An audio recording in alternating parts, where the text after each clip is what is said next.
Hey everybody, welcome to episode 6 of Reddit Reads. This is going to be Ghost Stories Part 2, so just some interesting ghost stories that I also found on Reddit.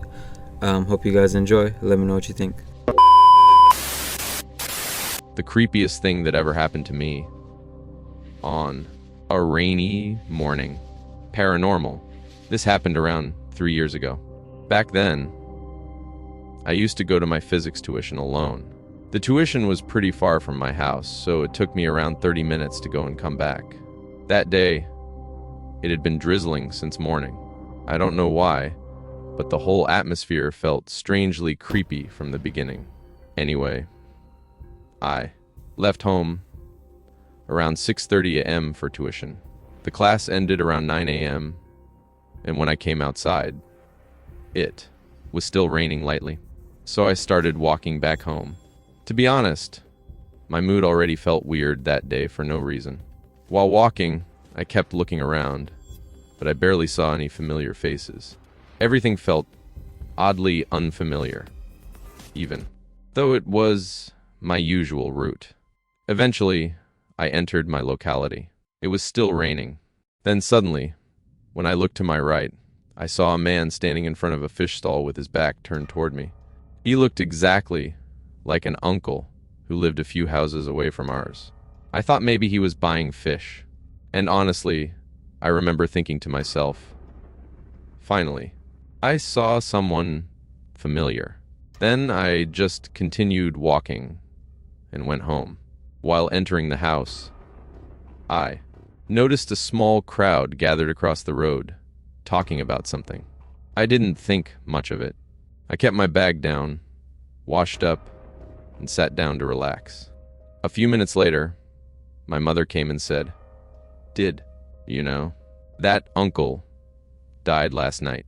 The moment she said that, I literally froze, because barely 5 minutes earlier, I had seen him standing at that fish stall.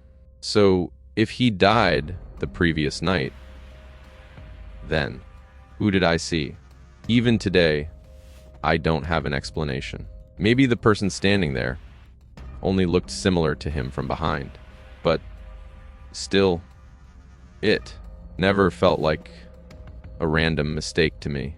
The weirdest part is that the moment I saw that person, that uncle instantly came to my mind. And then, just minutes later, I heard he had died the night before. Feels like a little too much coincidence, doesn't it? I wasn't extremely close to him or anything. We just had normal neighborhood conversations sometimes. But I knew his wife pretty well. Whenever we met on the road, she would always stop and talk to me. To this day, I still can't explain what happened that morning. Maybe it was just my eyes playing tricks on me.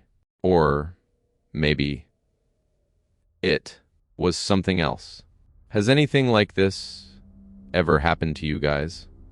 A lot of people have this experience when a family member dies suddenly.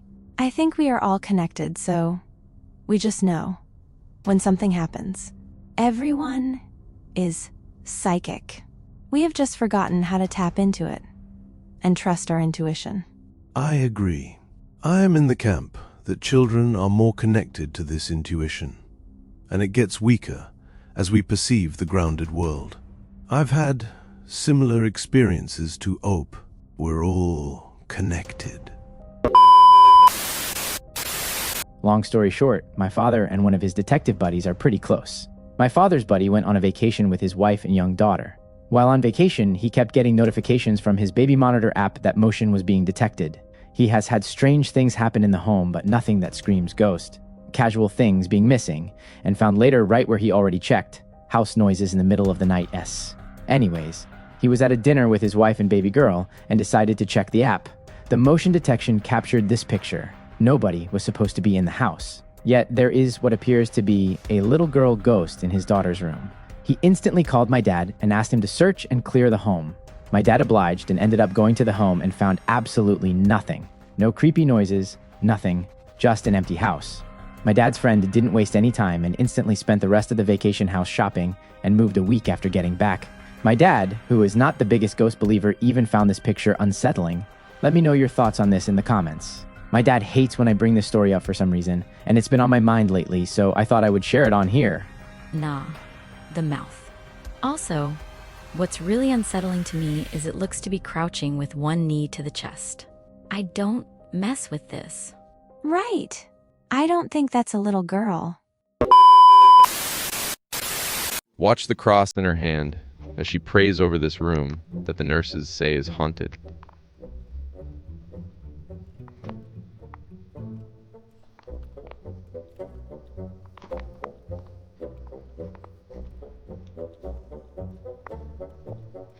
Heavenly Father, I ask for your divine presence to fill this space.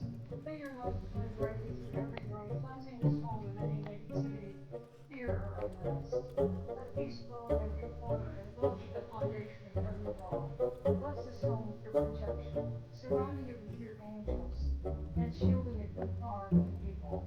May every door be a passage to your grace, and every window open to your blessings.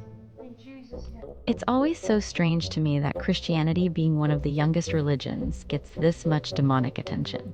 There was a video on this, on one of the YouTube ghost channels that gave more info. Another video of a service dog they had come visit the elderly patients. And at one point, it leaves the group and runs. Straight to this room, he just sits in front of the dark, empty room whining and fidgeting, and security footage of that door closing by itself, as well as the alarm in the room going off randomly. Not to mention the several patients that died in that room. Edit to add. When I say several patients died, I mean every patient that goes in the rim ends up dying. So thanks to those who think they're clever pointing out how people have died everywhere. I worked in a 60s era hotel, where on random nights when the hotel was empty, we would get phone calls from empty rooms. Specifically, I remember one where someone died from slitting their wrists in the tub. The old lady who worked nights at the desk had been there for close to 30 years, and I was a college student working security overnight with her. The call came in a couple times, and she was saying, "It's all right. This happens sometimes." But then when it rang again, she looked at the room number more closely and said, that's interesting. We had a suicide in that room years back. She asked me to go down and check to make sure the handset was in the cradle. I called from that room and said that everything looked fine. I was working really hard to keep the fear down, even though it looked fine and didn't feel off. Believe it or not, that wasn't my first run-in with weird stuff in that building. But let me tell you, as soon as I hung up and turned to leave, I heard her call over the radio and ask if I was calling her back, with the phone ringing in the background. It's one of the few times in my life I felt a whole body chill. Coincidentally, most of those happened at different times in that building, and I had to will myself to very briskly walk back out into the hallway, avoiding looking into the darkened bathroom with all my willpower. I told her to silence the calls after that, and we would have the engineer look at them in the morning. Walk briskly out? My friend, I would have broken world records sprinting out of there and back to the front desk. It's actually not the scariest thing that happened to me there. That was pretty tame compared to the kitchen. So for months after I started there, people had been asking me here and there if I had seen the man in the kitchen. I kept telling them no, and I couldn't really get a story out of anyone as to why they were asking me that, as I mostly saw people in passing on my way out the door in the morning. The night chef and bartenders left at 1 a.m. every night, and the only other member of staff in the building was the old lady that had been there forever who manned the desk and balanced the books from the previous day. Eventually, I got tired of the cryptic passing questions and asked the old lady why people kept asking about it. She said there was a former cook who had hung himself from a utility pipe in the back section of the kitchen. Of the ghosts seen in that hotel, the kitchen ghost was by far the most commonly seen. Also, apparently, it was the creepiest. After I had heard why everyone kept asking if I had seen the man in the kitchen, I began asking everyone what they had seen. Everyone had a story about it. Even the guard I had replaced, when I asked him, said he didn't want to talk about it.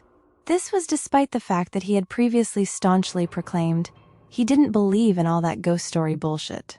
At this point, I was actually a little jealous that everyone else had seen this thing, and I had never even caught a hint of it being there. So one night, I'm making coffee for the morning shift as usual, in one of the industrial-sized coffee makers with the 3-gallon filters. It got rather boring at night. And back then, I could only really read to pass the time. Reliable internet was relatively new. One of the things I did around 3:30 a.m. to keep busy was make the coffee for the outgoing airline workers who had a contract with the hotel and had to leave around 4 a.m. to make it for the early flights, since the kitchen staff wouldn't arrive until at least 5. The coffee machines are in a little alcove near the convention halls and next to the offices and the ovens used for longer prep dishes. A block that bisects the kitchen in two, so the restaurant kitchen lines are to the right of me, and the darkened banquet staging area and dry goods storage is to the left of me, along with the deep freezers. When I was shown where the cook had hung himself previously, it was in the area to the left of me, but everyone had motioned vaguely to the dry goods storage, far in the back corner of the kitchen. I felt that this was probably why I'd never seen anything, because I never had any reason to check out that room back there during the night. This night, however, as I'm filling a massive filter with ground coffee, I catch something out of the corner of my eye to the left of me. It looks like something swinging in the middle of the room. Something hanging there. I very quickly turned to face it, but there was nothing when I got my eyes directly on the area. Now, that part of the kitchen was not completely dark. There was plenty of light from the right side illuminating the left side, including those in my little alley between the two, even if the overhead lights were not on that side. I had the impression that I may have just seen the hanging man, but I'm not one to panic or jump to conclusions, so I chuckle to myself and go back to what I'm doing. But as I'm working, I'm trying to figure out what I might have caught in my periphery to make me think there was something swinging in the middle of the room. I can't replicate the effect tilting my head this way and that, so I'm kind of stumped. I shrug and turn slightly to grab another bag of coffee, but when I turn back, I freeze. It's there again, and this time, I don't turn my head right away. It's a dark mass in the center of the room, swaying gently. It looks for all the world exactly like a body. I try to ignore it, but it starts to sway more, so I turn quick. Nothing. At this point, I had a full head-to-toe, icy shock jump through me. I promptly set down what was in my hands and left the kitchen through the convention room door directly to my right. I didn't come back to finish the coffee until minutes before the first pilots were due to check out. That was the most spooked I think I ever was in the hotel. Reminds me of when my sister was in the hospital after our house blew up. They had her on pain meds, and she wasn't feeling any pain, believe me. She said people kept coming into her room and talking to her. The nurse passed by and quietly told me no one was stopping by. Then, one day, I was going to her room and I saw an old man being wheeled in a chair to another wing. He was talking about dead people walking around, just like they're alive.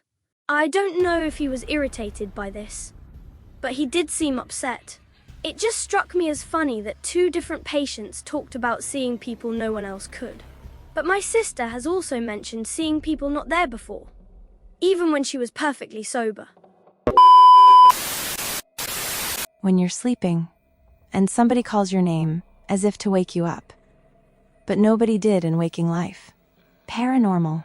This morning I was sound asleep around 7:30 a.m., in the middle of a dream, when I heard my husband say my name as if he were standing in the bedroom doorway to ask me a question. Sharon? Not loud, just in his normal conversational voice. And instantly, I woke up. He was already up, and in the other room, and he had not called my name. I asked if he had just been wishing I'd wake up, and he said no. He was not in the dream itself, so he didn't call me there either. So who called my name, as if to wake me up? And why? This has happened many other times through the years, even before I met him with somebody else's voice. Sometimes it's conversational, as if somebody says my name to ask a question. Sometimes it's urgent and insistent, like, Sharon, wake up. Sometimes it's when I'm wide awake, up and about, and I hear someone calling my name, but there's no one else in the house with me. And there's never something urgent going on when I do wake up. Nobody sick. Nobody died. Nobody in trouble. It's a mystery. I did have an epiphany shortly after I woke up about something bothering me before I went to bed. So, maybe that was it. But I can't say that about every other time. Just want to say, this happens to me too.